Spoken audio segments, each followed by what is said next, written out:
Hi, I'm Tony Fast's daughter. I'm Tony Fast's daughter. I'm Tony Fast's daughter. Our family has been blessed to farm in Montana For over 100 years now. And it wouldn't be possible without the great team we have and blessings from our Savior, Jesus Christ.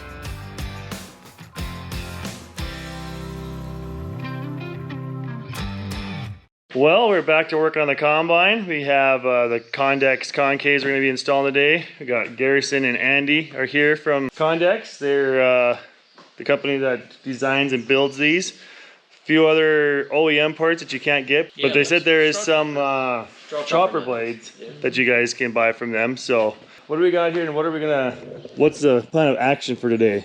Well, we partnered with Tony to get some concaves put in his machine. Newer, more configurable, hopefully more durable concaves than he's got now. Something that's gonna hold up to the rocks and a variety of crops that we're working with. We probably won't change much throughout the season, if anything.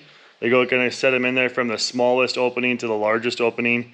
Do the thrashing up front, let the separating happen further back. That's kind of the setup that we were running before, but these, like I said, gonna have a little longer life. Hopefully take the rocks better. That's the goal. Yep. So we'll get them old ones out and start pulling those bolts out. We'll get these things put in and gonna show you guys what that all looks like. So smaller in the front, work their way larger all the way back. We do have a couple other sets if we end up, wanting to change a few things down the road, but got these bars in here with some extra hard surfacing on the front edge. That'll let that last a lot longer, won't wear so fast.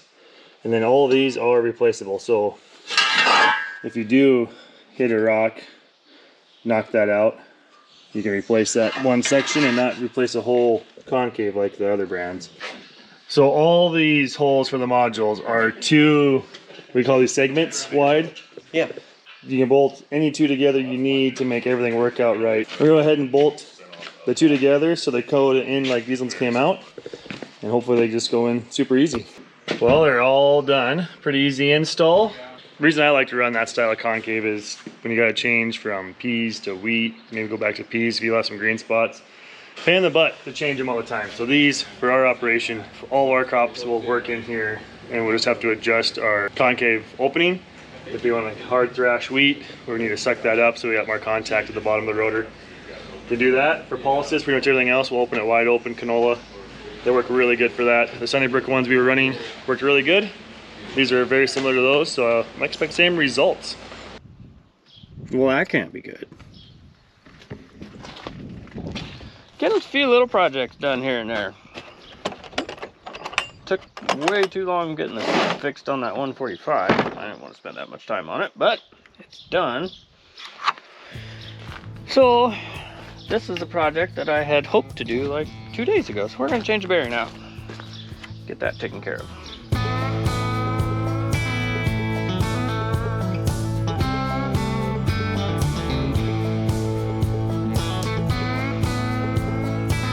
I have this handy dandy tool set, but it doesn't have Allen wrenches. I gotta go get some. I'll be right back.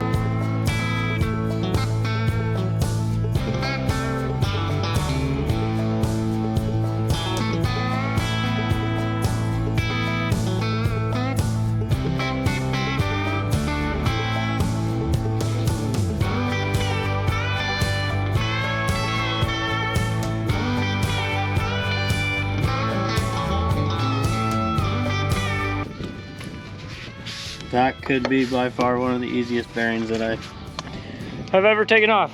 Limited tool supply and all, I didn't figure it would, but hey, we got it.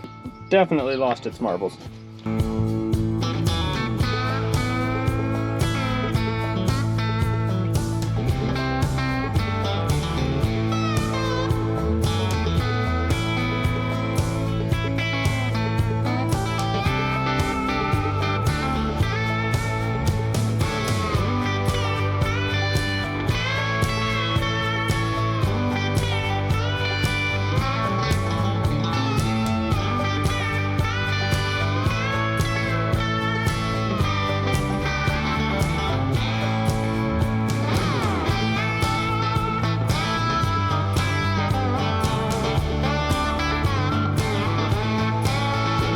there you have it.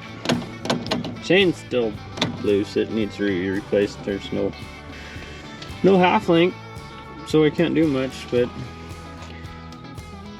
either way, she's back together, which really surprises me because I never once replaced a bearing without a pry bar trying to get the race off.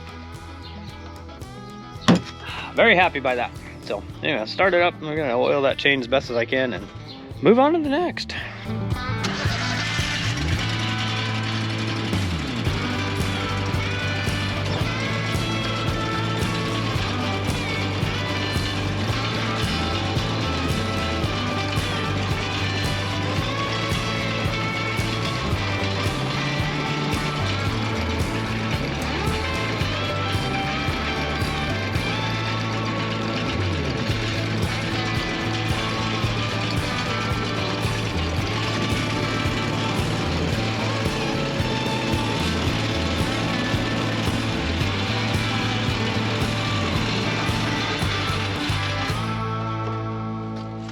I think it'll work. Man, this thing just does not look right anymore. Should not have the skinny tires. Alright. Project number 2. Apparently the seat's not raising up in the swather now. Apparently I'm the seat doctor. We just did the switch just like this in a 370. And it's right there. That whole airline can just push out. So it just blows all the air right back out instead of holding it in the seat. So yet another switch, unless Warren thought maybe he could plastic weld that. So I'm going to take this to the shop with me, maybe let him work his magic, see what we get. Well, we got some grasshoppers to take care of. So since we got those skinny tires that just don't look right on, we're gonna go spray them.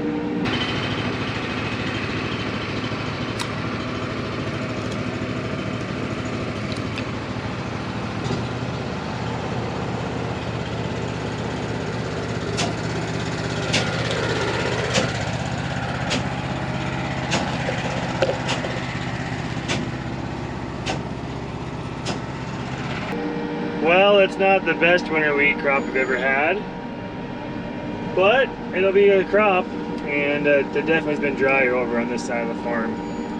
There is a lot of leaves gone already from these grasshoppers. Man, they moved in quick. Well, we are ending up spraying every acre of winter wheat over here because, man, they're getting bad. But the good news is I saw a few with wings, so that means they can fly. Hopefully they'll fly to Seattle where somebody wants them. You know what I'm talking about. And then there's these spots like this.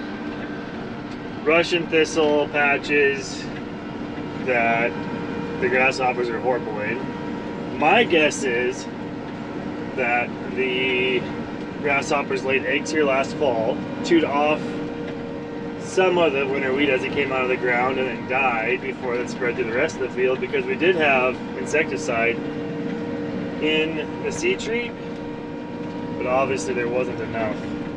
Well, I mean, it gets better, but I think they laid their eggs there and hatched early too, and maybe did more damage. I don't know. I'm not really sure what happened, why there's thin spots. Just winter kill, it was drier last fall because of the weeds. It didn't grow. It's a mystery. Well, I think after a good 3 hours, I've got it pretty well rinsed off. But I haven't washed it yet. Washed the frame rails down. Everything was just so packed with mud. Knocked some of the big stuff out of here. Except for that guy. Don't pay attention to that little guy.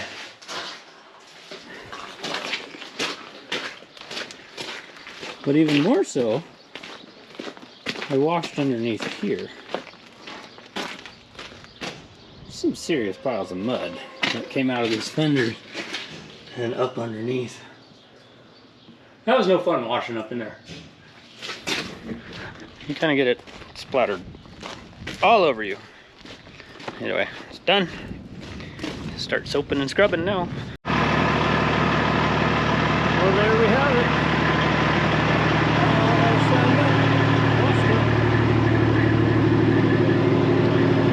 a spot here or there, but you know the nicest thing about having your truck washed is when somebody else does it. Just saying. There's a lot of dirt up underneath of there too, though.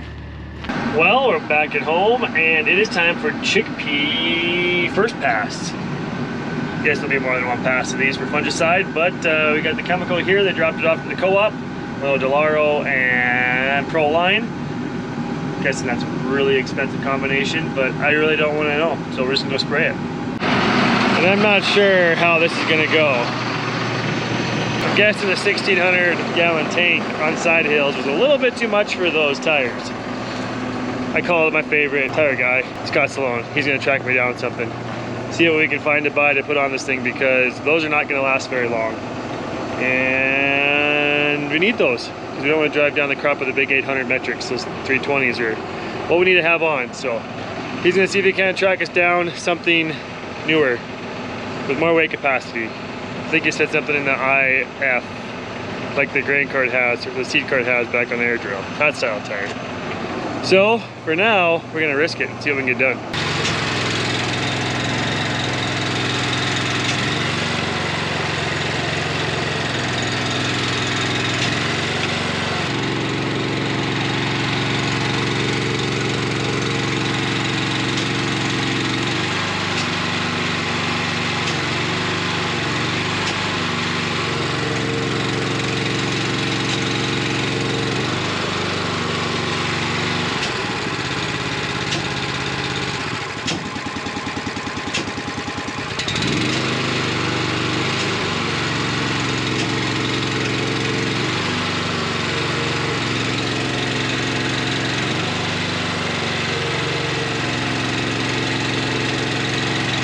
Well, I already switched to the double fan nozzle, so we'll have to go out, make sure they're all flowing right, and they're not plugged up.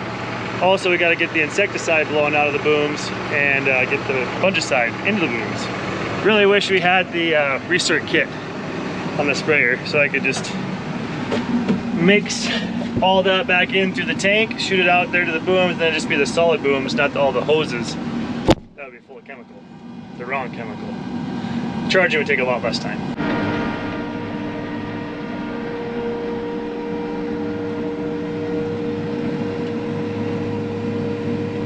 Well, it did survive. Did some research this morning. I'm thinking that that tire is way under capacity. 1,600 gallon tank, well, just let alone the 4440s are heavier than our 4420 was. And I think that comes in around 41,000 pounds full, plus the heavier weight in the back when you're spraying with the booms out and on side hills. Just, I think we're gonna have to go to 380s for skinny tires. 320s just aren't gonna cut it. Well, it made it for 3 loads, and it's getting too hot out.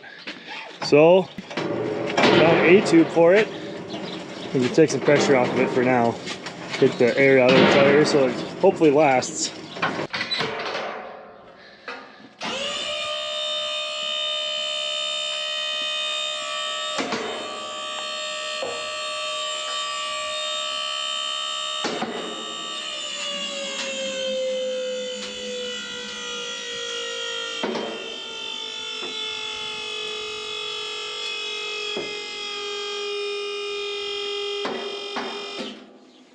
Well, we got the air bled off of it, so that take a little while for that bubble to go down, but we'll see. I think we'll at least be able to get the fungicide put on, get a tube put in this tire, till this one starts doing the same thing. So far, so good. Hey everybody, thanks for watching, but don't forget, farm hard, pray harder. See you next video.